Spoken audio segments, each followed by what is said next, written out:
വിവാദ സ്പോൺസർ ഉണ്ണികൃഷ്ണൻ പോറ്റിക്കായി ദേവസ്വം ഉദ്യോഗസ്ഥൻ മുരാരി ബാബു നടത്തിയ ഇടപെടലുകളുടെ തെളിവുകൾ 24-ന്.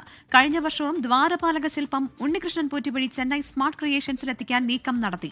സ്മാർട്ട് ക്രിയേഷൻസ് മുരാരി ബാബുവിന് അയച്ച കത്തിന്റെ പകർപ്പ് പുറത്തുവന്നു. തന്റെ നിർദ്ദേശപ്രകാരമല്ല 2019-ൽ ദ്വാരപാലക ശില്പത്തിലെ പാളികൾ അറ്റകുറ്റപ്പണിക്കായി കൊണ്ടുപോയതെന്ന് ശബരിമല മുൻ തന്ത്രി കണ്ഠരര് രാജീവര് 24-നോട് പറഞ്ഞു. ഇക്കഴിഞ്ഞ വർഷം ദ്വാരപാലക വിഗ്രഹം ഉണ്ണികൃഷ്ണൻ പോറ്റി വഴി സ്മാർട്ട് ക്രിയേഷൻസിലെത്തിക്കാൻ ദേവസ്വം ബോർഡിനെ അറിയിക്കും മുന്നേ മുരാരി ബാബുവിന്റെ കത്ത്. ഇതിന് മറുപടിയായി സ്മാർട്ട് ക്രിയേഷൻസ് അയച്ച കത്തിലാണ് മുരാരി ബാബുവിന്റെ ഇടപെടൽ വ്യക്തമാകുന്നത്. ഉണ്ണികൃഷ്ണൻ പോറ്റിക്ക് ശബരിമലയിൽ വഴിവിട്ട് ഇടപെടലിന് മുരാരി ബാബു മുൻപും അവസരമൊരുക്കിയെന്ന് ദേവസ്വം വിജിലൻസ് കണ്ടെത്തിയിട്ടുണ്ട്.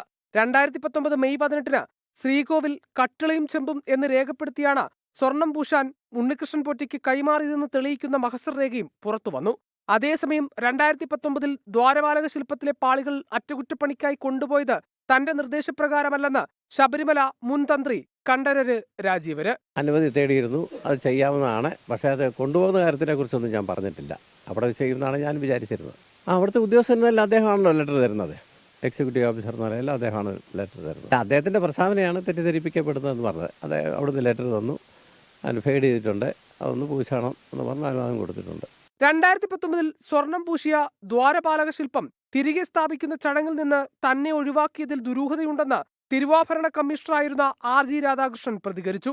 വിവാദത്തിൽ കൂടുതൽ ഉദ്യോഗസ്ഥരെ കേന്ദ്രീകരിച്ചുള്ള അന്വേഷണത്തിനാണ് ദേവസ്വം വിജിലൻസിന്റെ നീക്കം. ഇതിനിടെ 1 വർഷം മുമ്പ് ലഭിച്ച പരാതിയുടെ അടിസ്ഥാനത്തിൽ ശബരിമലയിലെ സാമ്പത്തിക ഇടപാടുകളുമായി ബന്ധപ്പെട്ട് ED പ്രാഥമിക വിവരശേഖരണം നടത്തി.